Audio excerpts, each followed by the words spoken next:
Hello and welcome to the DFW Divorce Insider Podcast. I am your host, Matthew Eitzen, and today we are going to be discussing how to prepare for a divorce with children. Our guest for today is one of the partners here at Duffee and Eitzen, Marianne Howland. How are you doing today, Marianne? I'm doing well. How are you? Oh, I can't complain. So, the topic today, as I just mentioned, is preparing for a divorce with children. Obviously, this is a very big component of family law. It comes up a lot in divorce cases. And it is my understanding, and I'm not a lawyer, I've not been to law school. It's my understanding that in Texas, Texas codes, Texas courts, tend to really place a lot of emphasis on best welfare of the children in terms of how the divorce shakes out. So what we wanted to talk about today was things, sort of how the courts define best welfare, what our listeners as parents can do to create an environment that is going to promote the best welfare of their children. So why don't we get started by defining some terms? Yeah. Because I know there's a lot of terminology connected to this topic. So first, let me just say that the technical term, I guess, the term of art is best interest of the child, and the court, it's defined in the code. So the court uses that as their guideline on how to make decisions. But as you can imagine, it's very subjective. The court really needs to hear the facts of the case before they can really determine what's in the best interest of the children. It's not like criminal law where there's just elements that have to be met or not met. So that's one definition. The other is conservatorship. What that means is the parents are going to be appointed conservators of the child or children.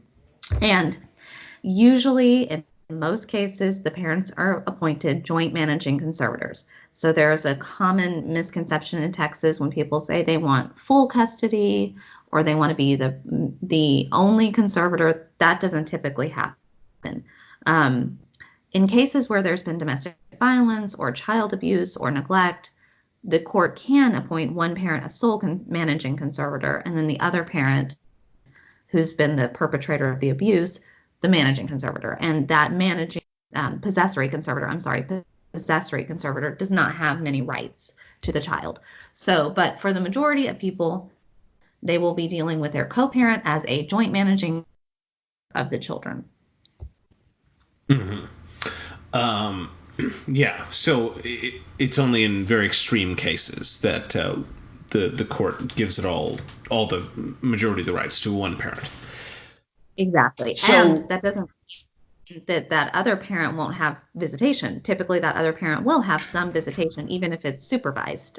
So unless we're terminating someone's rights, someone's parental rights, that bad acting parent, I guess we could say, will still have some rights and some possession of the child. So that's something to keep in mind. Even in extreme cases, the court does not like to terminate a relationship between a parent and a child. So.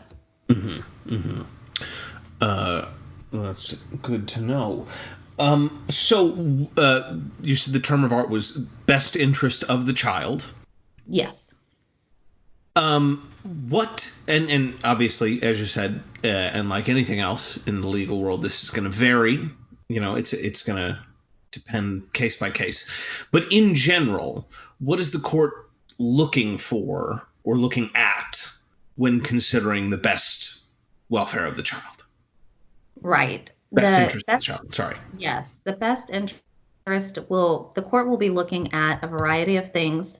Mostly, the court will want to know if the child, who has been the primary caregiver of the child, and the court wants to know if both parents have been acting in the best interest of the child, which obviously can mean making good parental decisions, medical decisions, educational decisions, emotionally supporting the children. So that's kind of the general overview. But then to get more specific, the court needs to figure out who's going to be the primary conservator. our family code defines the relationship between the two conservators as one being a primary conservator, joint managing conservator, and the other one being just a joint managing conservator. Primary conservator means that reside primarily with that conservator, and that conservator typically determines the child's geographical residence. So the court wants to look at a few things in determining that, and I can kind of go through what that means to the court. Who has been the primary caregiver of the children? So that means who typically is the one who's purchasing the food and preparing the meals for the children, who's dressing them and grooming them and bathing them regularly, who's in charge of the bedtime routines and the getting ready in the morning, who's buying the clothes, who's cleaning and washing the clothes for the children. And then the court wants to see who's also, helping with homework, who's arranging doctor's appointments and attending these appointments, who's the one who's meeting with the teachers more, or who's more involved in the school. They want to also see who's planning extracurricular activities for the children and giving the children some moral or religious direction. And that can mean, even if you don't go to church, that can mean, just teaching your children to be good people, which is something we should all be doing as parents. Or, Boy Scouts, something along those lines. So these are all things that the court wants to look at to see, who's really been taking parenting seriously and doing all these things. And I think most of us would say we do those already. But it's just something to really focus on when you're thinking about getting, be sure that you're achieving all of these things for your children and protecting them and doing what's in their best interest. And I want to later circle back a little more specifically on, you just gave a lot of information there. I want to circle back on some of it a little more specifically a little later. But continuing on this thread, do the courts take into consideration? So, like, looking back, it might make is that the other parent has only very, very recently, prior to asking for a divorce, begun involving themselves in their children's lives, and they might say that they're only doing it because they're getting a divorce, and that when the divorce stops, that they will stop doing that. Do the courts take into account sort of history of involvement in the sort of day-to-day lives of the children, or are they more? Do they take more of an attitude of, what are they doing now? What does their current behavior look like? Right. So that's an example of doing good because someone is watching versus doing good because it's the right thing to do. So yes, the courts are aware of that strategy.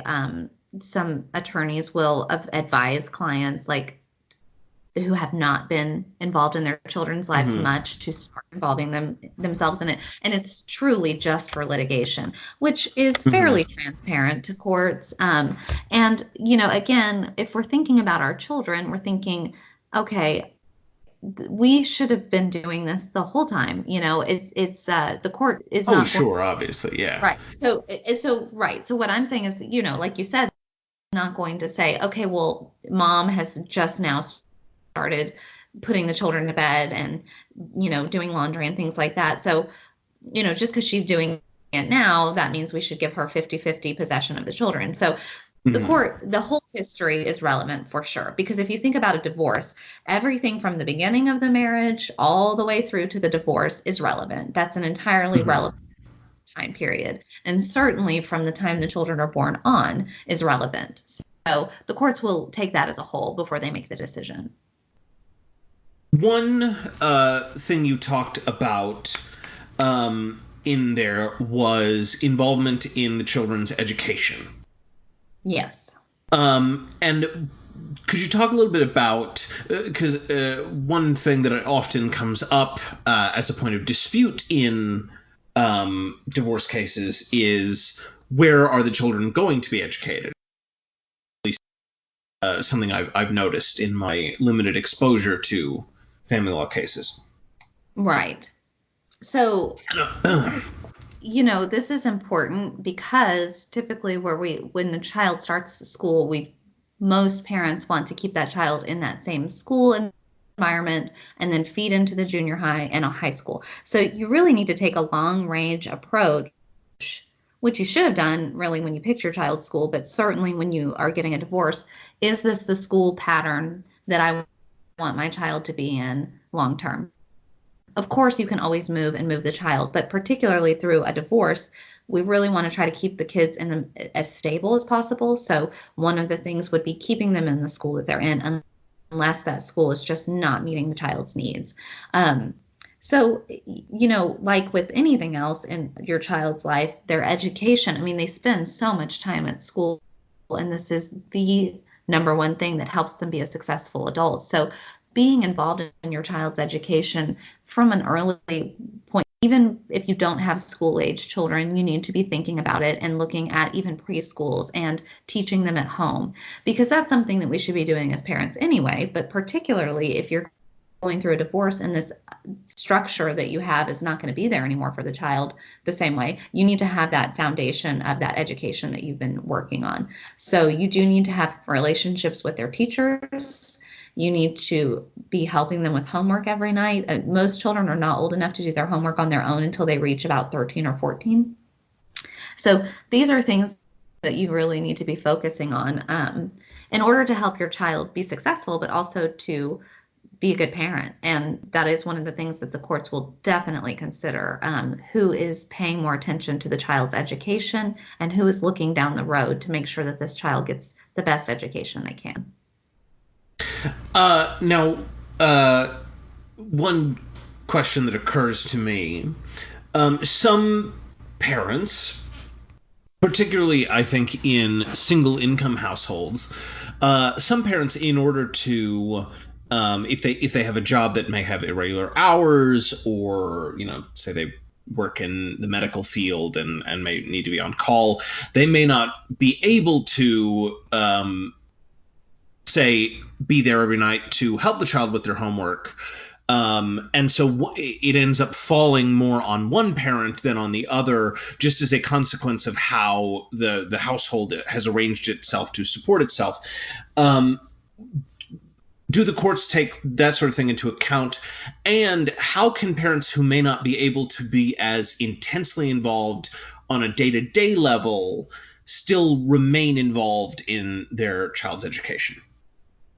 That's a great point, because that truly some people's schedules just don't allow it. And that could be the arrangement of the marriage, is that one parent works and the other parent stays at home and takes care of the children, and that's what they agreed to. And it certainly doesn't mean that the working parent is wanting to be any less involved, or children aren't as important to them as the non-working parent. So a parent who is working and can't be helping with homework every day still needs to be involved with the overall education, meaning they need to know who their kids' teachers are. They need to try to make time for a parent-teacher conference. And if you can't, at least be able to email or contact these parents and see the children's grades on a regular basis. You need to still be talking to the children's teachers. So if you're not able to attend parent-teacher conferences, you can email the teacher and say, are there any subjects or issues that I need to work on with my child at home? What is he excelling at? What is he struggling with? I mean, you can stay informed without being involved in homework every night. So you do just need to make it a priority. You need to know what your children's grades are and who their friends are, that kind of thing. And that's important whether you're working or not. You've got to be informed for sure. Wonderful. Now, another area that is often considered and comes up a lot is medical care for the children. And can you talk a little bit about how medical care, medical insurance, looking at the history of medical care, is taken into account by the courts? Yeah, so like education, this is a very important topic to judges, because we want to make sure that our kids are getting the medical care they need. That being said, we don't want to be overly, anxious about our children's health either, to where we're taking them to the doctor for every little runny nose. So it really is a fine balance. But, when in doubt, you need to take your child to the pediatrician if you think that they're ill. And also, you need to be taking them for their regular well visits. That is something that's important. Otherwise, these pediatricians wouldn't have these well visits. So you don't need to be skipping those. You also, this is something that parents overlook quite a bit. You need to be taking your child to the dentist regularly, even as early as the age of 1. Once they have teeth, they are old enough to start going to the dentist. And then vision appointments just to check their eyes, because so many children may be nearsighted or farsighted, and we just don't know. And that could really affect how they perform at school. So that's something that parents just really need to stay on top of. And that's something the court will be looking at, to make sure that everybody is providing as much medical care as the child needs. One big thing is your child does need to be insured. I don't care if you think it's cheaper to just pay as you go to the doctors or whatever. The court is not okay with children being uninsured. It's just not okay, because if there's a catastrophic event or an illness, that child needs health insurance, and it cannot stand between them and being treated. So for sure, that's something that every parent should be doing anyway. One thing to keep in mind is, as a parent, and this is something we think about all the time, is healthy eating and exercise and modeling that for children. That's really important. And I do think it falls by the wayside sometimes, but that is key to having a healthy child, is making sure that we're encouraging healthy eating. I mean, especially when your marriage is not going well, it may feel easy to just feed your kids some junk food and watch a movie, but that is not going to be looked upon by the courts well, and it's just not good for your kids. So it's just something to keep in mind, is that you're modeling this behavior for your children as well. That's an excellent thing to consider, and I think a good segue into a broader discussion. What are some things that the courts consider in terms of parental behavior and sort of modeling behavior towards the children, as opposed distinct from sort of care of the children in a concrete way, feeding them, educating them, clothing them, etc. Right. Do you have any thoughts about that? I do, because unfortunately, in unhappy marriages, people really lose the capacity to continue to think about healthy parenting, because they are so unhappy, and people tend to turn to vices for comfort and escape. For example, drinking alcohol excessively, or doing drugs, or even something like online gambling, or an affair, or even an online affair. I mean, these things can really affect your marriage and certainly take your attention away from your children. And it's understandable, because we're all human, and I can see why so many of our clients have these problems when they come in, where they, turn to a vice. And now we've got that on top of trying to manage their divorce and make sure we're doing what's best for the kids.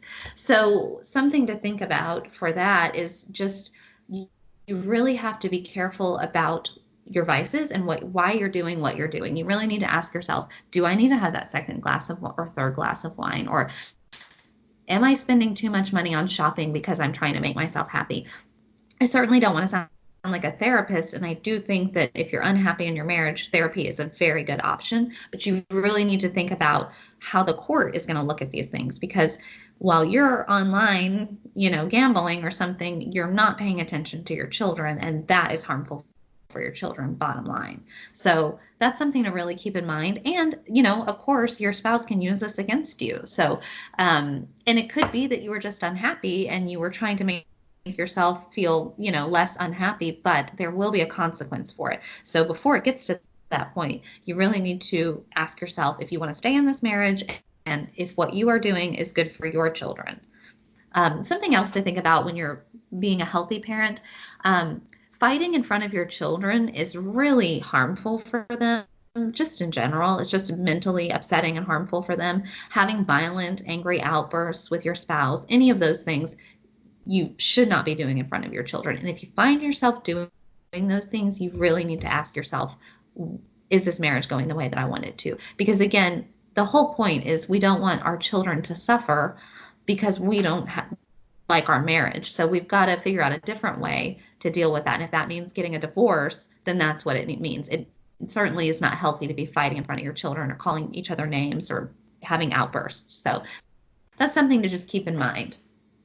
And segueing off of sort of clearly bad behaviors, in your experience, are there any things that clients or prospective clients of yours have done that they have done thinking that it will make them look better, like a better parent to the court, but that in fact has been counterproductive? Yeah. So you really, as a parent, need to be thinking about what your motivation is for why you're doing the things you're doing with your children. And if it's to try to win in court, that is not a good motivation. The courts usually see through that and punish you. So, for example, I guess I would say here are some tips on how to still be a good parent, even if you're frustrated with your co-parent, you're angry with them, you're going through a difficult time. These are the things you still need to keep in mind. You still need to foster a healthy relationship between your children and their other parent. So trying to coach the children or saying disparaging things about the other parent to your children, hoping that your children may tell a judge someday that they want to live with you, that is a huge red flag for judges. It's very detrimental to your children. And it doesn't get you what you want. It just makes children feel bad for loving their other parent. And that is not what we want. The other thing to think about is, if one of the spouses, if you don't file for divorce, but your spouse does, you should not be talking about that with your children at all. Even if you're frustrated, your children are not your friends. They're not there to support you emotionally. So you should not be discussing any kind of litigation with your children or talking about who they want to live with, any of those things. That's just harmful for children. The best thing to do is to have a conversation with your children with the other parent and let them know mom and dad are getting a divorce, and try to express it to them in a healthy way. And therapists can help with that conversation with children, which I would like to say something about therapy. Typically, if a divorce is unhappy, the children are sensing it, and it may not be, it's not a bad idea to get the children in some kind of play therapy or counseling, even as you're struggling in this marriage. Even if you don't end up getting a divorce, the children need a way to deal with what they're seeing and what they're experiencing, and play therapy and counseling is a great way for them to handle that, and to have a third party that's neutral, that doesn't care about mom and dad fighting and just wants to be supportive of the child. So that's really something to get ahead of. I mean, if you see the child having any effect from your unhappy marriage, get that child into therapy, because that will help them, and it just gives them an outlet. So that's something to keep in mind as well. Yeah, we're very pro therapy here at the DFW Divorce Yes. Insider podcast. Yes. Therapy for everyone. One other thing I would say about parenting with your co-parent, even if you are unhappy with that co-parent, is you need to be positive about that parent to the child. For example, if the child's upset about having to go back and forth between the two houses while you are separated, you need to just say to that child, Mom and I agree that this is what's best for you right now. And I know give them an empathy sandwich. I know this is hard. This is the rule right now. I'm sorry that you missed mom, or I'm sorry you missed dad, because they really need that boundary to feel safe, and empathy helps them feel heard. But saying that dad is getting a divorce from me and that's why we have to do this, we don't want to blame the other parent. Again, all you do is hurt your child when you do that. Saying anything negative about the other parent just harms the child. So that's just something, that's kind of my soapbox. Anytime a parent says something negative about the other parent, it drives me crazy, and it will harm you in court. If for no other reason, don't do it because the judge hates it, but it's just bad for your kid. So don't do it. So we're getting near to the limit of our time here. Do you have any last thoughts? Anything we missed? Anything you want to expand on, clarify, wrap up? Yeah, I think number one, this is all about just taking care of our kids and making sure they're okay during a divorce and making sure that the court hears the facts and can make a good decision about who the children need to be residing with primarily. But one thing to keep in mind is that your spouse may go to an attorney who will advise them to do some nefarious things like record you without your knowledge, put a GPS tracking device on your car, put spyware on your cell phone. So be aware of that. If you're both unhappy and you think your spouse may have gone to see an attorney, just be aware of what you're saying and doing in front of your spouse, where you're going, what's on your phone, because if your spouse is willing to do those things just to win, your spouse is willing to hurt you in court and possibly hurt the children just to win this divorce. So that's certainly not behavior of someone who's putting the children first, but it is something that happens. So you need to be aware of it. You need to be aware of them possibly taking pictures of empty alcohol bottles or pictures of a messy house. These are things that I've seen in court that are really underhanded, and the courts usually see past them, but it's just not good, and we don't want to have to fight on that front as well. So just be very cautious and very aware if you think your spouse has gone to someone who's given them some underhanded advice. Okay. Well, there we go. Good piece of advice to end on, I think. Now, before we go, we've been asking all of our guests one final question, which is, what are you doing to keep up your mental health and spirits during the quarantine? Well, my children and I love music, so we listen to music all the time and have dance parties regularly. So that's what we've been doing. Ooh, there we go. That's a great one. Yeah. I unfortunately live on a third floor, so I don't think my downstairs neighbors would appreciate it too much if we had a dance party. But no. if you don't have downstairs neighbors, please have a dance party for me. Yes. For we the danceless. All right. Well, that's about all the time we have here at the DFW Divorce Insider Podcast. Thank you, Marianne, so much for being here with us. Thank you. And thank you all so much for listening. If you like this episode, please remember to subscribe to our podcast so you'll get every episode right when it comes out. If you are interested in learning more about today's topic, you'll find some links in the description to further reading. If you're looking for family law representation in the DFW area, please look us up at www.duffeeandeitzen.com. That is DuffeeandEitzen.com. Or at DallasTXLegal.com. Or just type Duffee and Eitzen into Google. You could also send us an email at info@d-elaw.com or call us at 214-416-9010. Thank you so much for listening, and until next time, I've been Matthew Eitzen, and this has been the DFW Divorce Insider Podcast. Y'all take care now.